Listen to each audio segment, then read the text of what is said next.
All these people are waiting to die. Picked up from the most desperate of situations, they've been brought to this shelter, known as the Home of the Dying in Kolkata. Many have critical illnesses and no one to look after them. This place, run by Mother Teresa's Missionaries of Charity, guarantees them meals and a place to stay until their end. But although this was her most famous project, it was also the most controversial. This man was brought here in the early hours of the morning.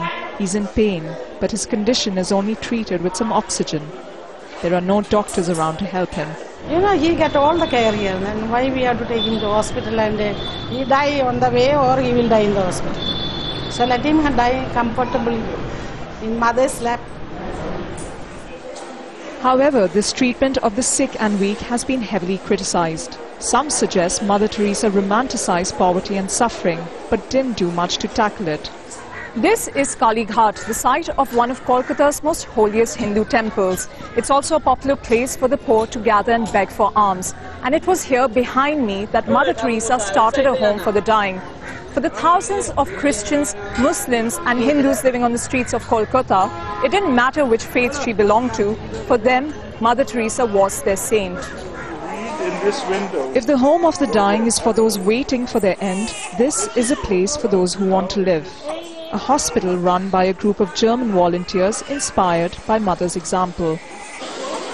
Doctors here treat malnourished children and those suffering from extreme physical and mental disabilities in Kolkata slums for free.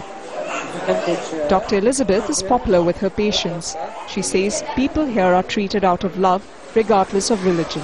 Our organization doesn't make any effort to convince someone for a Christian to become a Christian or something like this. We don't do it. We respect the believing of everyone and let him be like he is.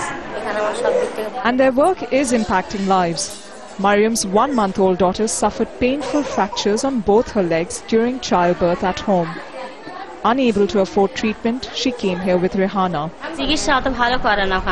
The doctors at the state hospital refused to treat my baby, as I didn't have enough money. When these doctors came to my neighborhood and told me about the place, I immediately came. While 100 years of Mother Teresa's birth is celebrated and her work debated, her real lasting legacy will be the spirit she left behind to remember those most forgotten. Prerna Suri, Al Jazeera, Kolkata.